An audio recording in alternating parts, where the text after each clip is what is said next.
Welcome to our deep dive. Yeah, You know, we all want to figure out what stays the same in a world that's always changing. exactly what never changes. And that's why we're diving into Morgan Housel's Same as Ever, a guide to what never changes. I think what's really fascinating about this book is that instead of, trying to predict the future, Right. Housel focuses on the one thing that remains remarkably consistent, human nature. Exactly. And he actually illustrates this beautifully with a story about Warren Buffett. Oh, yeah. So when asked how the economy recovers from crises, Mm-hmm. Buffett pointed out that the best-selling candy bar in 1962 was a Snickers. And guess what? Oh, what was it? It still is. That's a brilliant analogy. Yeah. It suggests that amidst all the disruption and uncertainty, Yeah. our basic desires and behaviors tend to remain remarkably stable. Right. So instead of trying to predict the next big thing, maybe we should focus on understanding those enduring human patterns. Yeah. But speaking of things that stay the same, Okay. Housel actually starts the book with a pretty intense personal story about fragility, Okay. a near-death experience while skiing. Oh, wow. Okay, that's in the chapter Hanging by a Thread, right? Yes. How does that story connect to the broader theme of fragility in history? Well, he uses his skiing mishap to illustrate how even seemingly stable situations can unravel in an instant. Oh, And then he takes us on a whirlwind tour of history, okay. highlighting all these freakish events Okay. that hinged on tiny, almost random But details. what kind of events are we talking about here? Give me some examples. Well, he talks about how the American Revolution Oh, could have been completely different uh-huh. if the wind hadn't been blowing in a certain direction during the Battle of Long Island. Oh, wow. George Washington's army was on the verge of total defeat, but the British fleet couldn't maneuver into a decisive position because of the wind. So a simple shift in the wind Yeah, could have changed the course of history. totally. What other examples does he give? He also talks about the sinking of the Lusitania. Apparently, the captain decided to shut down a boiler room Oh. to save money, which ended up delaying the ship by a day and putting it directly in the path of a German submarine. Wow. That event played a major role in the U.S. entering World War I. It's amazing how these seemingly insignificant decisions can have such massive ripple effects. Yeah. It really makes you think about the interconnectedness of events. Absolutely, and it gets even crazier. Okay. Housel describes how the attempted assassination of FDR Oh. could have succeeded Oh my gosh. if the would-be assassin, Giuseppe Zangara, Okay. hadn't been a short man. He had to stand on a chair to aim his gun, Oh, wow. which accidentally caused the bullet to go high, sparing FDR's life. Oh my gosh. So much of what we call history Yeah, seems to hinge on these tiny, almost random details. right. What's the bigger takeaway here? Right. What does Housel want us to understand about fragility? He's not saying we should obsess over every little detail Okay. or become paralyzed by fear. I think his point is to remind us that we're not always in control and that even the most carefully laid plans Right. can be disrupted by unforeseen events. Yeah. It's a call for humility, Right. for recognizing the limits of our own knowledge and the inherent unpredictability of the world. That's a powerful message, especially in a world that often celebrates certainty and control. Yeah. It makes you wonder if even major historical events can be influenced by these seemingly insignificant details. How much control do we really have over our own lives? That's a great question and leads us right into the next chapter. Risk is what you don't see. Okay. Howes argues that we tend to fall prey to hindsight bias, looking back at past events and assuming they were inevitable. Right. But in reality, so much of what happens is unpredictable. Yeah. He compares our understanding of the world to that of a 3-year-old trying to grasp geopolitics. I love that analogy. It's so true. We're constantly operating with limited information and a flawed understanding of how the world works. Yeah. And that brings us to the concept of unknown unknowns, right? Boss. The things we can't even anticipate. Yes. Because we're not even aware they exist. Exactly. He uses that local newscast on the morning of 9/11 as a chilling example. Oh, yeah. They were talking about it being a beautiful day just minutes before the attacks. Wow. It's a stark reminder that even when things seem calm and predictable, risk can be lurking just around the corner. It's a humbling reminder of how much we don't know Right. and how important it is to stay open to the unexpected. Yeah. But even when we experience positive change and progress, it doesn't always translate to happiness as we might expect. Right. So why is that? Well, that brings us to the concept of hedonic adaptation, which Housel explores in the chapter Expectations and Reality. Okay. It's basically the idea that we get used to things over time, both good and bad. Yeah. So even when our lives objectively improve, Uh-huh. our happiness levels don't always rise proportionally. So it's not just about achieving more or having more. Right. It's about managing our expectations. Yes. Can you elaborate on that a little more? Sure. Housel argues that a lot of our dissatisfaction Okay. comes from comparing ourselves to others Yeah. and constantly chasing after something more. Right. He uses the example of the 1950s, Okay. a time that's often romanticized as an era of prosperity and contentment. Mm-hmm. But by today's standards, people back then Okay. were dealing with some pretty serious limitations. That's interesting. Right. So if things were objectively worse back then, Yeah. what made the 1950s feel so good? Yeah. Why do we look back on that era with such nostalgia? Housel suggests it's partly because expectations were different. Okay. People weren't bombarded with images of everyone else's perfect lives on social media. Right. They were less aware of what they were missing out on. Right. And because their expectations were more aligned with reality, Yeah. they were more likely to be content with what they had. That makes a lot of sense. Right. It's so easy to get caught up in the comparison game, Yeah. especially in today's hyper-connected Yeah. world. But if we're constantly chasing after something more, we'll never be satisfied. Exactly. And it's not to say that we shouldn't strive for improvement Right. or set ambitious goals, but it's important to remember that true happiness Right. comes from finding contentment in the present moment, regardless of our circumstances. That's a powerful message. Yeah. And it's something we could all benefit from reflecting on. But let's shift gears for a moment Okay. and talk about those wild minds that Housel describes. Yes. The unconventional thinkers who often drive incredible progress. Uh-huh. What makes them so unique? Yeah. And what are the challenges that come with them? He argues that these wild minds have a unique way of seeing the world, Okay. which allows them to come up with innovative solutions and challenge the status quo. Uh-huh. But their unconventional thinking Yeah. often makes them difficult to work with. Okay. They can be abrasive, insubordinate, and even destructive at times. Can you give us some concrete examples of these wild minds at work? He tells the story of John Boyd, a brilliant fighter pilot who revolutionized aerial combat. Okay. Boyd's insights changed how planes were designed and how pilots fought. Right. But he was also notoriously difficult, abrasive, insubordinate, and prone to outbursts. Oh my. He once nearly got court-martialed for setting fire to hangars because they didn't have proper heating. Wow, that's quite a character. So Yeah. how do you reconcile those two sides of the coin, the Right. brilliance and the volatility? Yeah. What's the takeaway for someone trying to work with a wild mind like that? Housel suggests that their brilliance and their flaws Mm-hmm.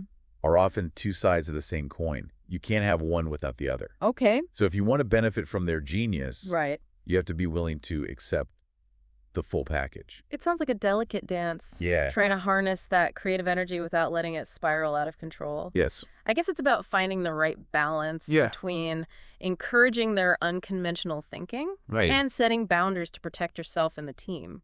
Absolutely. And it's a challenge that exists not just in the world of business and technology, but in our families, workplaces, and communities as well. Yeah. How do we embrace those unconventional thinkers, those who see the world differently, without letting their eccentricities derail everything? It's a question worth pondering because figuring out how to effectively manage these wild minds might be the key to unlocking some of humanity's greatest potential.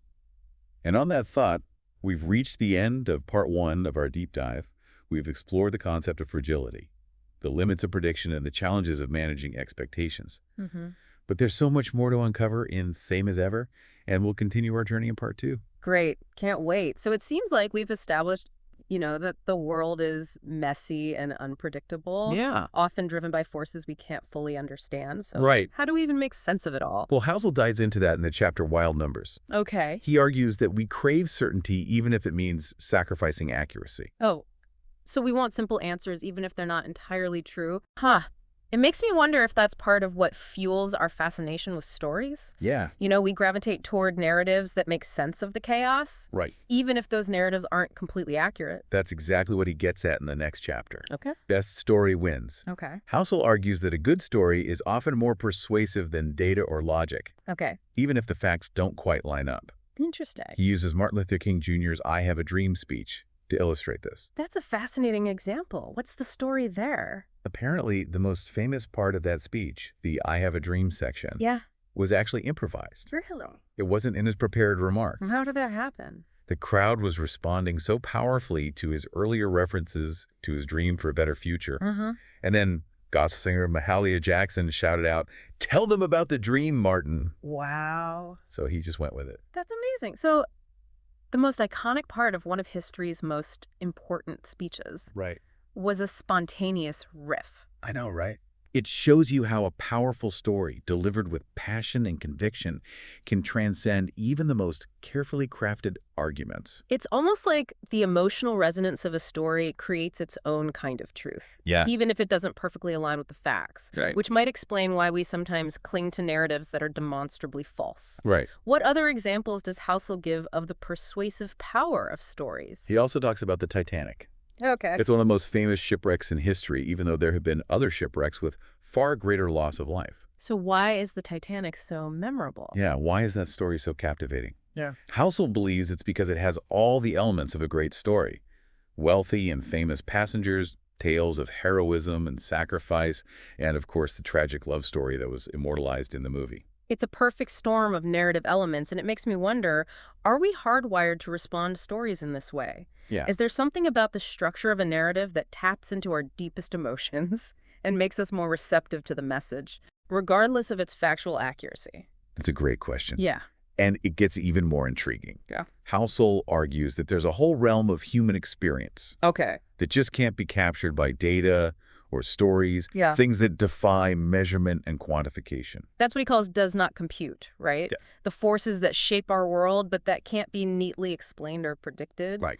What kind of forces is he talking about? He uses the example of the Vietnam War. Okay. The U.S. was winning by every measurable metric. More troops, better technology, more casualties inflicted on the enemy. And yet we lost the war. Yes, but we still lost the war. So what factors contributed to that outcome despite the apparent advantages? Housel argues there were other factors at play that couldn't be captured on a spreadsheet. Such as? Things like the North Vietnamese soldiers' unwavering commitment to their cause, their willingness to endure hardship, their ability to exploit the terrain and the political landscape. So it was about more than just numbers and statistics. It was about things like motivation, resilience, and a deep understanding of the local context. Right. What other examples does he use to illustrate this point? He talks about the Battle of the Bulge. Okay. Allied intelligence had concluded that a German counterattack was highly unlikely based on all the data they had gathered. And then, of course, the Germans launched a massive surprise offensive. Exactly, because Hitler wasn't operating from a place of logic or strategy. Yeah. He was driven by delusion and fanaticism factors that the Allies hadn't fully accounted for. It's fascinating how, even with all the data in the world, we can still be blindsided by the unpredictable nature of human behavior. Right. Are there any other examples where this does not compute principle applies? He talks about early research on human athletic performance. Okay.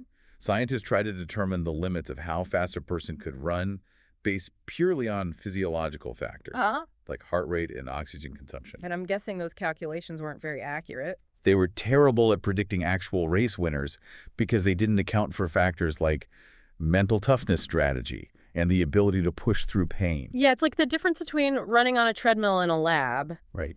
and competing in the Olympics, right? Exactly. The physical limits might be the same, Yeah. but the context, the emotions, the stakes, all of those things influence performance Right. in ways that can't be captured by a simple equation. Exactly. And I think that's the key takeaway here. Here we are more than just a collection of data points. Right. We're complex beings driven by emotions, beliefs, and experiences that can defy even the most sophisticated analysis. It's a reminder that data and analysis are powerful tools, Yeah. but they can only take us so far. Right. We also need to cultivate our intuition, our empathy, and our ability to understand Yeah. the nuances of human behavior that don't always fit neatly into a spreadsheet. Absolutely. So we've talked about the unpredictable nature of events, the persuasive power of stories, and the limitations of data and analysis. Right. So how do we navigate this messy, complex world? Yeah. Where do we even begin? Well, Housel points to the cyclical nature of human behavior Okay. as a key insight. Uh-huh. He argues that we tend to swing between extremes, Okay. elation and despair, overconfidence, and panic. And he sees this pattern playing out Yes. in various aspects of life, right? Right. Not just in our individual moods, Uh-huh. but in larger systems and trends. Exactly. He uses the example of economic cycles. Okay. We go through periods of boom and bust, often driven by shifts in sentiment rather than fundamental changes in the economy. Which connects to his idea that stability can actually be destabilizing. Right. When things are going well, people tend to become complacent and take on Yes. more risk, Right. which eventually sets the stage for a downturn. Yeah, he calls this calm plants the seeds of crazy, right? Yes, he argues that long periods of stability often create the conditions for future crises. Right. He gives the example of the push to eradicate recessions in the 1960s. Yeah. Economists thought they had figured out how to smooth out the business cycle and Oh. prevent downturns. But the irony is that very belief in stability led to greater risk-taking, Yeah. which ultimately contributed to the economic turmoil of the 1970s. It's like a self-fulfilling prophecy. Right. The more confident we become in our ability to control things, Yeah. the more likely we are to create the conditions for things to spin out of control. Are there any other examples of this principle at play? He also talks about how the decline in infectious diseases over the past century has actually made us more vulnerable to pandemics. Oh, wow. We've become so accustomed to a world without these threats that we've let down our guard and become less resilient. It's like the old saying, hard times create strong men. Strong men create good times. Good times create weak men, and weak men create hard times. Right. It's a cycle that seems to play out across history and across different areas of human experience. Yeah. But if these cycles are so predictable, Right. is there anything we can do to break free from them? Okay. That's a great question. And while we can't completely eliminate these cycles, Okay. Housel suggests there are ways to navigate them more effectively. What does he recommend? He emphasizes the importance of maintaining a balance of optimism and pessimism. Okay. He argues that we need both perspectives Uh-huh. to make sound decisions Okay. and navigate a complex world. That makes sense. Ah. Could you elaborate on how those two seemingly contradictory perspectives can work together? He uses the example of World War II. Okay. Allied leaders, like Winston Churchill and Dwight Eisenhower, Okay. had to maintain unwavering optimism about the eventual outcome of the war, Right. while also being brutally realistic about the challenges and sacrifices that lay ahead. It's like that famous Churchill quote, "We shall not fail or falter. We shall not weaken or tire. Give us the tools and we will finish the job." Right. He had this absolute belief in victory, Yes. but he was also prepared for a long, hard fight. Exactly. And I think that's a crucial lesson for all of us. Yeah. Life is full of ups and downs. Right. And we need to be able to weather the storms without losing sight Yeah. of the long-term goals. Mm-hmm. We need to be able to plan like pessimists preparing for worst-case scenarios while also dreaming like optimists, believing in a better future. So it's finding that delicate balance Yes. that allows us to make progress without being crushed by setbacks or lulled into a false sense of security. Right. But sometimes even when progress is happening, Uh-huh. it's hard to see it. Yes. Why is that? Housel points out that good news often unfolds slowly and incrementally, Okay. while bad news tends to hit us all at once. He calls this overnight tragedies and long-term miracles. Mm-hmm. It's easy to overlook the gradual improvements that are happening all around us Yeah. because they're not as dramatic or attention-grabbing as sudden crises or disasters. Can you give us some examples of these long-term miracles that we might be taking for granted? He uses the example of the decline in heart disease deaths over the past few decades. It's been a remarkable achievement, but it's happened so gradually that most people barely even notice it. It's true, we're so bombarded with negative news Right. that it's easy to forget how much progress has been made in so many areas of life. Yes. What's the takeaway here? Yeah. How can we cultivate a greater appreciation for these long-term miracles? I think it's about shifting our focus from the dramatic headlines Okay.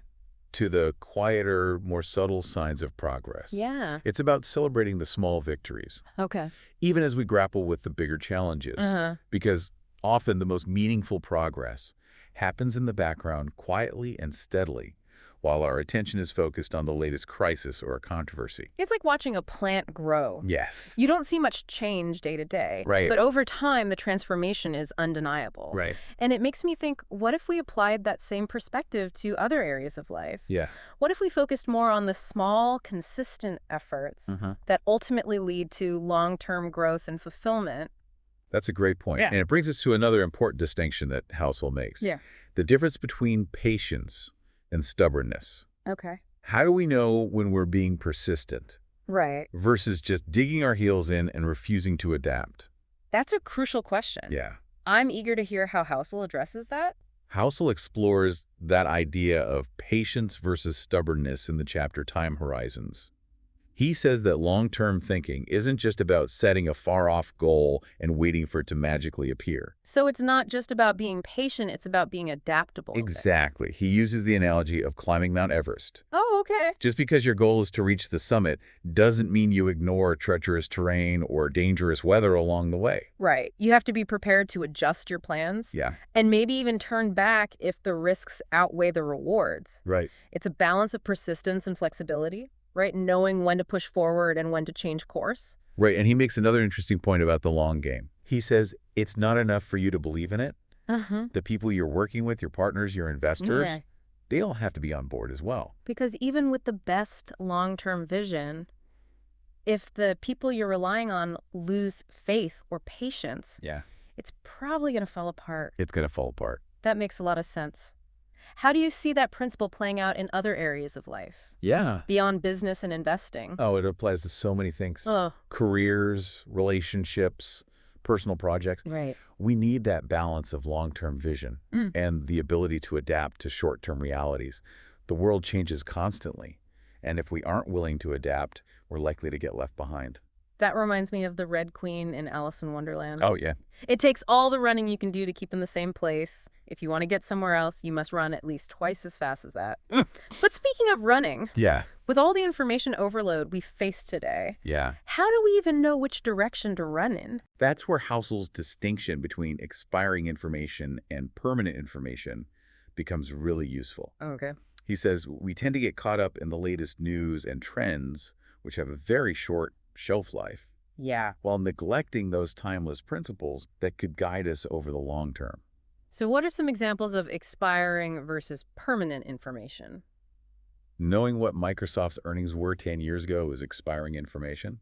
Interesting at the time, but pretty useless today. Okay. But understanding the principles of value investing or the psychology of market cycles, that's permanent information. Insights that are applicable across time periods and different markets. So it's like the difference between learning a specific fact and grasping a broader concept. Right. The fact might be quickly forgotten, but the concept can be applied again and again. Exactly. That's a really helpful distinction, especially in today's information-saturated world. It Yeah. makes you think about where you're investing your attention and energy. Yeah. Are you chasing after fleeting bits of information, or are you seeking out those timeless principles that can guide you over the long haul? And even with the best information and the most well-thought-out plans, we can run into trouble if we overcomplicate things. That's what Housel explores in the chapter, Trying Too Hard. Okay, what's the danger in trying too hard? He argues that we often get seduced by complexity even when a simpler approach might be better. He uses the example of cancer research. Okay. Even brilliant scientists can get caught up in pursuing complex therapies. When something as simple as encouraging people to quit smoking could have a much greater impact on overall cancer rates, we get so focused on the most intricate solutions Yeah. that we overlook the simple, obvious ones. Exactly. And it applies to so many areas of life: business, investing, personal development. Right. We create these elaborate plans when a simpler approach might be more effective. Sometimes good enough is better than perfect. Yes. It allows us to move forward, take action, learn from our mistakes, rather than getting stuck in analysis paralysis. Absolutely. That's a great reminder. Are there any other areas where Housel sees this trying too hard dynamic playing out? He talks about the power of personal experiences, even those that are painful or traumatic. He calls this wounds heal, scars last. Okay, what are some of the examples he uses to illustrate this? He talks about the lasting impact of World War II on the generation that lived through it. Their firsthand experience of war instilled a deep appreciation for peace and stability. So even after the wounds of war had healed, the scars remained. How did that manifest in their behavior? They were far more cautious and risk-averse than later generations, saved more money, took on less debt, wary of anything that might disrupt the peace they had fought so hard for. It makes you realize how profoundly our experiences shape our outlook on the world, Right. long after those experiences have passed. Yes. What other examples does he give?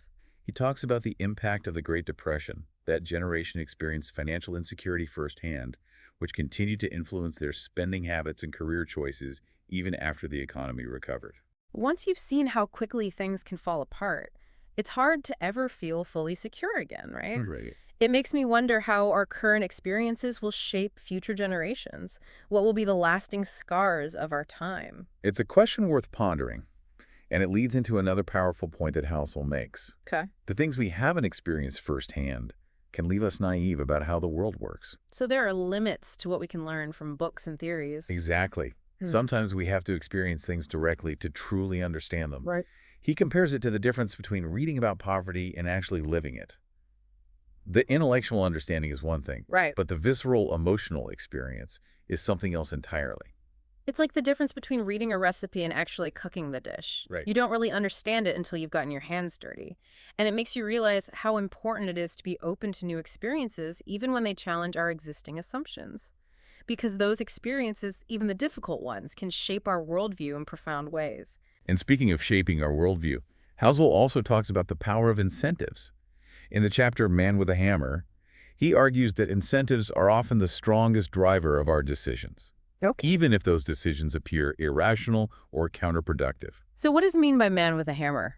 How do incentives distort our judgment? He suggests that if the incentives are strong enough, Okay.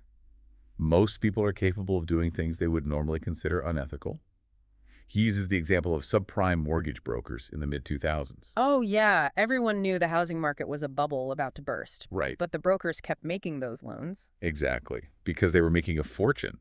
Their incentives were so skewed that they were willing to overlook the obvious risks. That's a sobering thought that our moral compass can be swayed so easily by powerful incentives. And it's not just about money. Well, Yeah. it could be power status Yeah. recognition. Yeah. Even the desire to belong to a certain group or tribe can influence our choices in powerful ways. Yeah, so it's not enough to just look at people's actions. We have to Mhm. understand the incentives that are driving those actions. Exactly. And that's where understanding human nature comes in. Great. If we can recognize those enduring patterns of behavior, the things that motivate us, what we fear, what we aspire to, Yeah. then we can make better decisions, Yes. both in our personal and professional lives. That's the central theme running through. Same as ever. Right. Human nature is remarkably consistent even as the world around us changes. And recognizing those patterns can help us navigate an increasingly complex and unpredictable world. It's fascinating to think that in a world obsessed with the latest trends and technologies, it's often the timeless truths about human nature that provide the most valuable insights. So as we wrap up our deep dive, it's clear that there are certain enduring principles that can guide us through this ever-changing world. We need to understand the limits of our knowledge, maintain a balance of optimism and pessimism, and recognize the power of incentives. And perhaps most importantly, we need to remember that the journey itself is often the reward. Yes. It's about embracing the challenges, the setbacks, the unexpected twists and turns, and recognizing that it's in those moments of struggle and adaptation that we truly grow and learn. I think that's a great place to end our deep dive. Thank you for joining us on this exploration of Same as Ever. Hopefully these insights will help you navigate your own journey with a little more wisdom and a little more grace